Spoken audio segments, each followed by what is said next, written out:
I spent the following day roaming through the valley. I stood beside the sources of the Arverne, which take their rise in a glacier that with slow pace is advancing down from the summit of the hills to barricade the valley. The abrupt sides of vast mountains were before me. The icy wall of the glacier overhung me. A few shattered pines were scattered around, and the solemn silence of this glorious presence chamber of imperial nature was broken only by the brawling waves, or the fall of some vast fragment, the thunder sound of the avalanche, or the cracking reverberated along the mountains of the accumulated ice, which, through the silent working of immutable laws, was ever and anon rent and torn, as if it had been but a plaything in their hands. These sublime and magnificent scenes afforded me the greatest consolation that I was capable of receiving.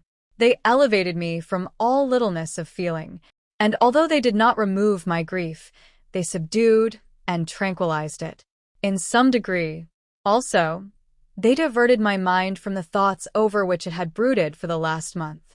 I retired to rest at night, my slumbers, as it were, waited on and ministered to by the semblance of grand shapes which I had contemplated during the day. They congregated round me, the unstained snowy mountaintop, the glittering pinnacle, the pine woods, and ragged bare ravine, the eagle, soaring amidst the clouds. They all gathered round me, and bade me be at peace. Where had they fled when the next morning I awoke? All of soul-inspiriting fled with sleep, and dark melancholy clouded every thought. The rain was pouring in torrents, and thick mists hid the summits of the mountains, so that I even saw not the faces of those mighty friends. Still I would penetrate their misty veil, and seek them in their cloudy retreats. What were rain and storm to me? My mule was brought to the door, and I resolved to ascend to the summit of Montanvert. I remember the effect that the view of the tremendous and ever-moving glacier had produced upon my mind when I first saw it.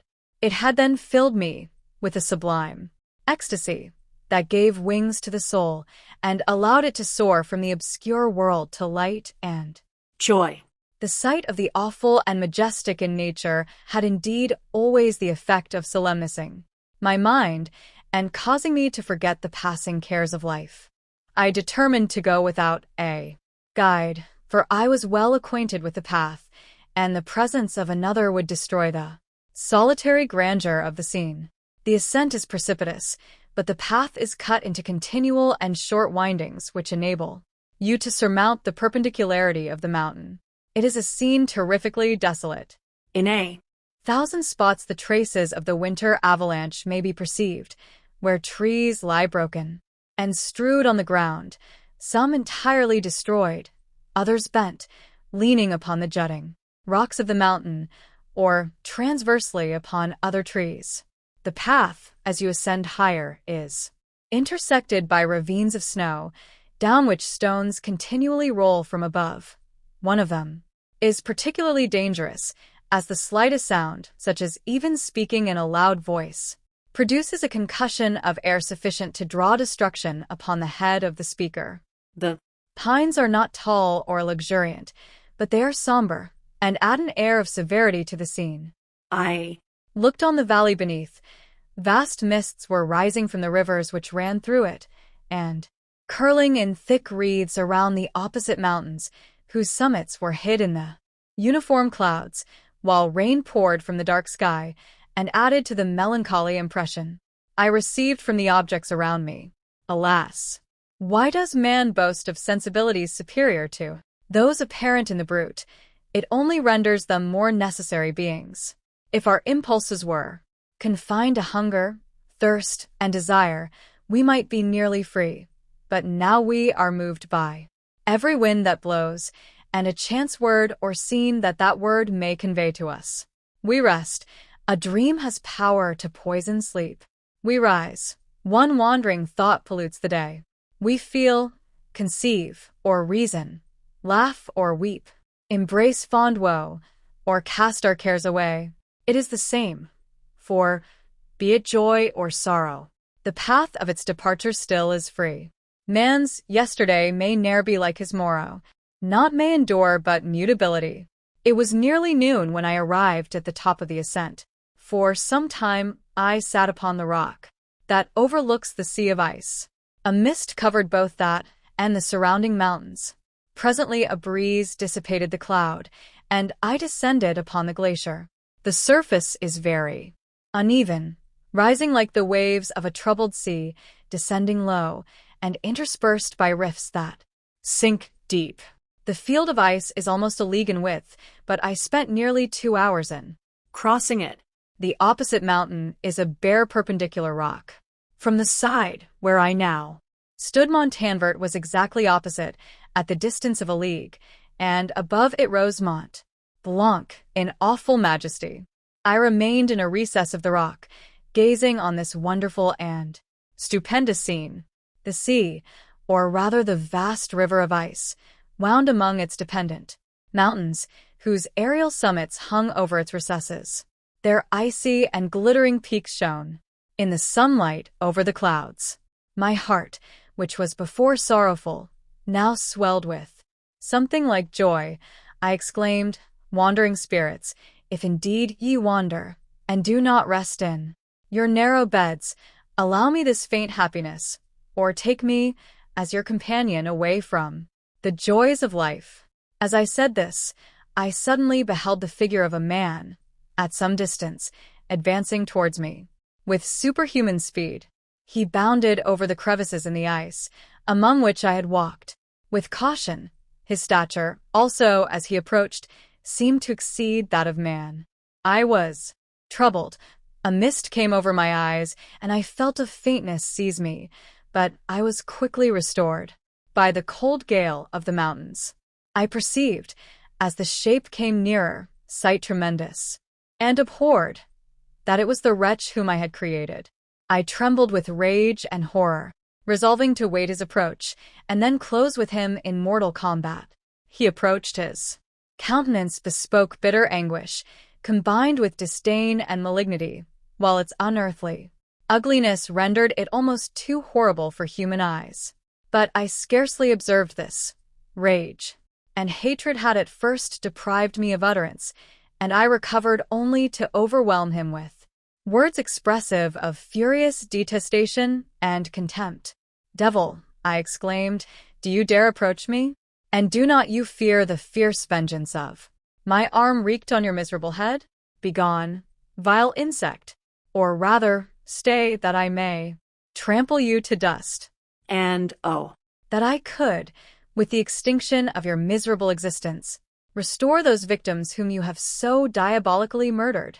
"I expected this reception," said the demon. "All men hate the wretched.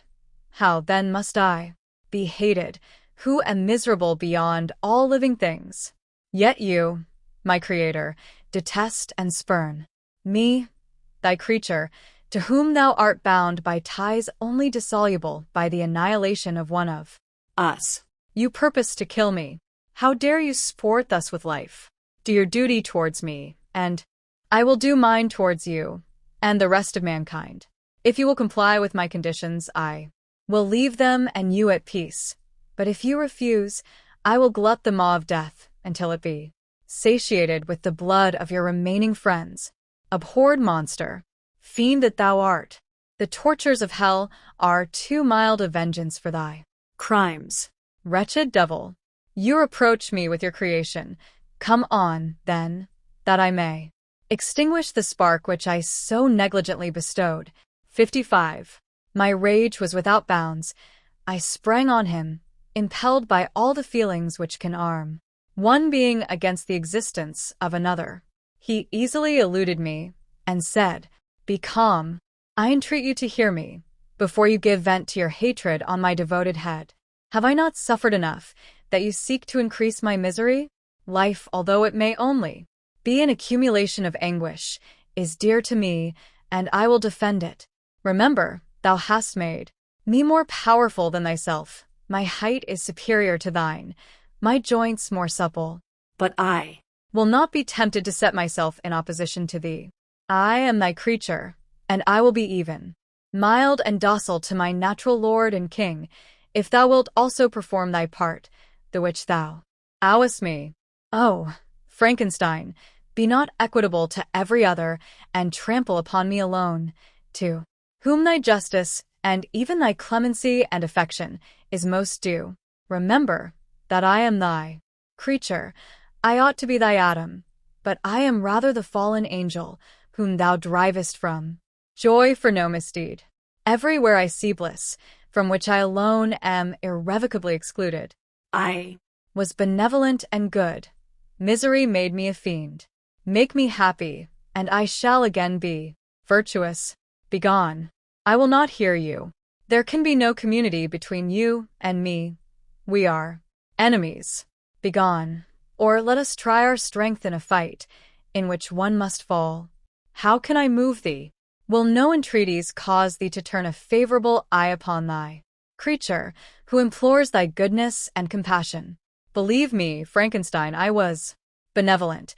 My soul glowed with love and humanity, but am I not alone, miserably alone?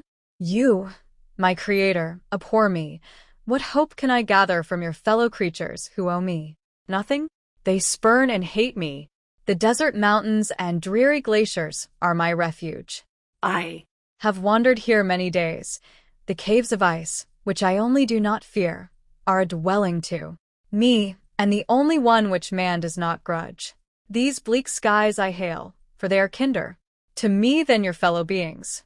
If the multitude of mankind knew of my existence, they would do as you do, and arm themselves for my destruction. Shall I not then hate them who abhor me? I will keep no terms with my enemies. I am miserable, and they shall share my wretchedness. Yet it is in your power to recompense me and deliver them from an evil witch. It only remains for you to make so great that not only you and your family, but thousands of others shall be swallowed up in the whirlwinds of its rage. Let your compassion be moved, and do not disdain me. Listen to my tale. When you have heard that, abandon or commiserate me, as you shall judge that I deserve. But hear me. The guilty are allowed, by human laws, bloody as they are, to speak in their own defense before they are condemned. Listen to me, Frankenstein. You accuse me of murder, and yet you would, with a satisfied conscience, destroy your own creature. Oh, praise the eternal justice of man. Yet I ask you not to spare me. Listen to me, and then, if you can and if you will, destroy the work of your hands. Why do you call to my remembrance, I rejoined, circumstances, of which I shudder to reflect, that I have been the miserable origin and author? Cursed be the day, abhorred devil, in which you first saw light. Cursed, although I curse myself, be the hands that formed you. You have made me wretched beyond expression.